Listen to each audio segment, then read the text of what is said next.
दोस्तों, आज हम जिस संत महात्मा के तलाश में निकले हैं और जहां जा रहे हैं वहां पर महात्मा जी का आप लोग एक बार और दर्शन कर चुके हैं हमारे वीडियो के माध्यम से। और दोस्तों, महाराज जी की जो कुटिया है, कच्ची कुटिया है, महाराज जी कच्ची कुटिया में निवास करते हैं। ये बगल में महाराज जी की कच्ची कुटिया है जो कि इसके पहले आप लोग हमारे वीडियो में देख चुके हैं। और दोस्तों, ये बगल में आप लोग देख सकते हैं, यहाँ पे पूरी खाई है दोस्तों। और यहाँ पे बंदरों का बहुत खतरा रहता है। देखिए, यहाँ पे एक बंदर है, एक बंदर इस साइड में है। तो यहाँ पे दुनिया भर के बंदर रहते हैं, जो कि बंदरों से यहाँ पे जो महाराज जी लोग हैं, देखिए 3 सेट के ऊपर कांटा बिछाए हुए हैं। आप लोग वीडियो में देख सकते हैं, 3 सेट के ऊपर यहाँ पे कांटा लगा हुआ है। और कांटा इसलिए है कि बंदर आकर के दुनिया भर का उठक पटक करते हैं, कूदते हैं। तो इसके लिए महाराज जी यहाँ पे कांटा लगाए हुए हैं साथियों। कुछ इस तरह से साधु संतों का निवास होता है जंगल में। और दोस्तों, बने रहिए आप लोग हमारे वीडियो में। देखिए, एक नन्हा सा बंदर इधर से जा रहा है, तो बने रहिए आप लोग हमारे वीडियो में साथियों। चलते हैं, महाराज जी का दर्शन कराएंगे और महाराज जी से थोड़ा सा सत्संग लेने की कोशिश करेंगे साथियों। अगर दोस्तों वीडियो हमारा अच्छा लगे तो वीडियो को लाइक करें, चैनल पर नए हैं तो चैनल को सब्सक्राइब करें और वीडियो अधिक से अधिक अपने दोस्तों में शेयर करें। जय सीताराम। भगवान जय सीताराम। जय श्री राम, जय श्री राम। भगवान, इसके पहले हम वीडियो बनाए थे आपका और उसमें बहुत अच्छा सत्संग मिला था हमको। और महाराज जी थोड़ा सा हम पूछ नहीं पाए थे, कुछ बातें ऐसी रह गई जो अधूरी रह गई थी।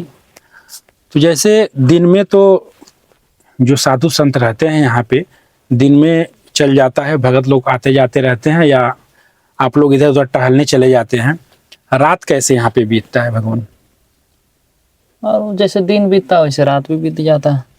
तो चारों तरफ अंधेरा हो जाता होगा। उससे कोई मतलब नहीं, अंधेरा तो होगा ही होगा, क्योंकि देहात क्षेत्र में भी आप जाएंगे तो वहां भी अंधेरा रहेगा जी। अब रह गया जंगली जानवर का, तो हिंसक जानवर वैसे आते कम है, जंगल में रहते हैं अंदर में। तो ज्यादा रात को जैसे जंगल में जाएंगे तो मिल जाएंगे हिंसक जानवर। वैसे जानवर का उतना खतरा नहीं है यहाँ पे। और महाराज जी, यहाँ पे जो नेटवर्क आ जा रहा है, पूरे जंगल में यही है नेटवर्क? राम जी की इच्छा नेटवर्क यहाँ आ जाता है जी। भगवान का इच्छा है।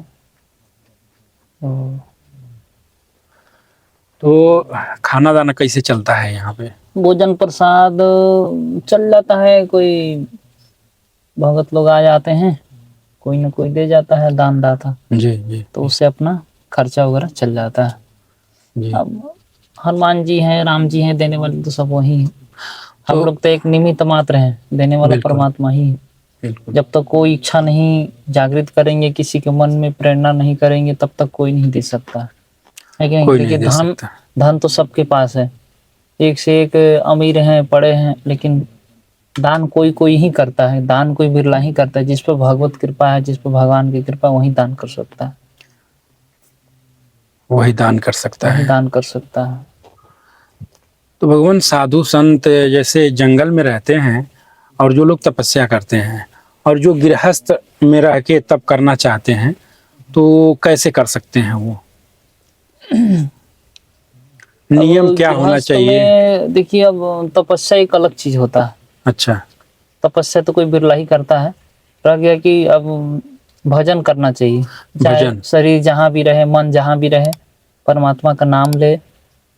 यह नियम सबके लिए लागू है, एक गृहस्थ हो अथवा महात्मा हो, नाम भगवान को सबको लेना चाहिए।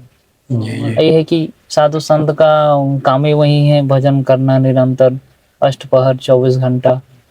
और आप लोग थोड़ा बिजी रहते हैं, जैसे नौकरी जाना है और कहीं जाना है तो बिजी रहते हैं आप लोग, तो आप लोग चलते फिरते भी नाम ले सकते हैं। आप लोग चाहें तो आप 50,000 नाम जप रोज कर सकते हैं, क्योंकि आपका शरीर बंधक में है, मन तो बंधक में नहीं है। आप शरीर से कुछ ढो रहे हैं, कुछ ले जा रहे हैं, लेकिन मन थोड़ी ना ले जा रहा है, मन तो हमेशा खुला रहता है। तो आप मन से आप किसी और काम में सोचते हैं, मन को किसी और काम में लगाते हैं सोचने में, उससे अच्छा मन को राम नाम में लगाइए, है कि नहीं। जैसे कि एक ट्रक है, उस ट्रक पर माल लादा हुआ है और मजदूर उठा रहा है, रख रहा है, लेकिन वो तो शरीर काम कर रहा है ना, मन थोड़ी ना काम कर रहा है। तो मन से राम राम करते हुए भी अगर वो बोरी को मतलब उठा रहा है, ले जा रहा है, तो वो तो मेहनत कर ही रहा है, लेकिन जो मन से राम राम कर रहा है उसको उसका पुण्य मिलेगा और उससे उसका कल्याण हो जाएगा। लेकिन जानकारी नहीं है, जानकारी होने के बाद भी लोग भगवान का नाम नहीं लेते हैं। सबको पता है भगवान का नाम लेना चाहिए, लेकिन लेते नहीं हैं, क्योंकि भगवान की कृपा नहीं है। भगवान की कृपा के बिना नाम नहीं ले सकते हैं, और भगवत कृपा सत्संग से, साधु संतों का संग से ही होता है कि नहीं। जैसे जानकारी नहीं होगा तो फिर कैसे आप नाम लेंगे। जैसे हमें पता है कि राम नाम लेना चाहिए, लेकिन राम नाम के बारे में जानकारी भी होना आवश्यक है कि नाम है क्या चीज, नाम में कितनी शक्ति है, कितनी पावर है। जब तक यह समझ में नहीं आएगा, नाम के प्रति आपको प्रीति नहीं होगा, भावना दृढ़ नहीं होगा, और आप नाम ले भी नहीं पाएंगे। इसलिए नाम के प्रति, राम नाम के प्रति भावना दृढ़ होना बहुत जरूरी होता है। उनके बारे में, नाम के प्रति जानकारी होना बहुत जरूरी होता है, तभी व्यक्ति नाम ले पाएगा। अब हमको जब किसी वस्तु के बारे में पता रहेगा तभी उस पर ध्यान दे सकते हैं, उसके फायदे के बारे में पता रहेगा तभी अपना सकते हैं। तभी अपना सकते हैं। अब एक दृष्टांत दे रहा हूँ, जैसे कि किसी नदी के किनारे जाइए, उस नदी के किनारे जो पत्थर हैं वो सब के सब चमकीले हैं, लेकिन कोई पत्थर एक विशेष चमकीला है, मतलब वो अलग प्रकार का है, उसको आपका मूल्य पता नहीं। आप साधारण पत्थर में उस पत्थर की गिनती कर रहे हैं, लेकिन यदि अगर उसी पत्थर के कोई अगर जो मूल्य बता दे कि इस पत्थर की इतनी मूल्य है, तो आप उस पत्थर को उठा लेंगे, है कि नहीं। इसलिए मूल्य पता नहीं है। राम नाम में कितनी शक्ति है यह पता नहीं है। जब शक्ति के पता चल जाएगा, एक नाम का इतनी शक्ति है, तो आप नाम के बिना रह नहीं सकते। इसलिए राम नाम सत्संग के द्वारा, साधु संतों के संग के द्वारा आपको नाम के प्रति पता हो जाएगा कि कैसे, कितनी शक्ति है, जाप करने में कितनी आनंद आता है, हमें नाम क्या क्या दे सकता है। यह साधु संतों के सत्संग के द्वारा ही मिलता है, आप स्वतः जानकारी नहीं कर सकते हैं। भगवान अगर संत के पास कोई जा रहा है सत्संग के लिए, तो उसके मन में क्या भाव हो और वह क्या लेके जाए, वो आपकी इच्छा है। वैसे सत्संग सुनने जा रहे थे, सत्संग सुनने जाइए, इसमें क्या लेकर जाना।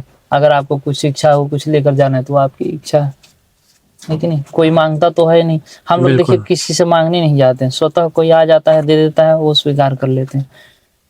गांव में भी नहीं जाते हैं, अपना जैसे तैसे काम चल जाती है राम जी की इच्छा से। एक चीज और हम देखते हैं, अपने पेट पर्दा के लिए, भोजन के लिए सब लोग दिन रात मेहनत करते हैं, उसके बाद पेट पर्दा चलता है। लेकिन जो संत जंगल में रह के तपस्या करते हैं, उनका भी पेट पर्दा चलता है। भगवान सबको देते हैं, लेकिन भगवान सबको देते हैं, लेकिन उसी के लिए लोग झूठ बोलते हैं, एक दूसरे को धोखा देते हैं, मारपीट करते हैं। देखिए अब इसमें ये है कि मारपीट करने का एक कारण है ईमानदारी नहीं। आजकल ईमानदारी तो बिल्कुल समझिए कि 100% में से 90% भी मतलब नहीं। ईमानदारी सबसे बड़ा चीज होता है। अगर सभी लोग, सभी मनुष्य ईमानदारी पे चले तो फिर झगड़ा का कोई प्रश्न ही नहीं है। जैसे मैंने आपको 1000 रुपए दिया, किया हम 10 दिन में, आपने मांगा हमसे, हमने दे दिया। ये हुआ कि 10 दिन में आप लौटा देंगे, लेकिन आप 10 दिन तो क्या, महीनों दिन हो गए लौटाए नहीं। यह ईमानदारी नहीं होगा। 10 दिन के लिए बोला गया तो 9 दिन में लौटाना, इसी ईमानदारी का। तो इसी तरीके से बिजनेस में भी इसी तरीके से होता है। कोई किसी का सामान रख लेता है, कोई किसी की वस्तु रख लेता है, उससे झगड़ा होता है कि नहीं। इसलिए सबसे बड़ी बात है ईमानदारी। जो हमने बोला है वो सत्य करके दिखाए। जैसे किसी को 10 दिन में हमें देना है वस्तु, तो आप 9 दिन में दे दीजिए। इस तरीके से आप किसी के धन हड़पेंगे तो फिर तो झगड़ा झंझट होगा ही। तो इसलिए ईमानदारी सबसे बड़ी जरूरी होता है।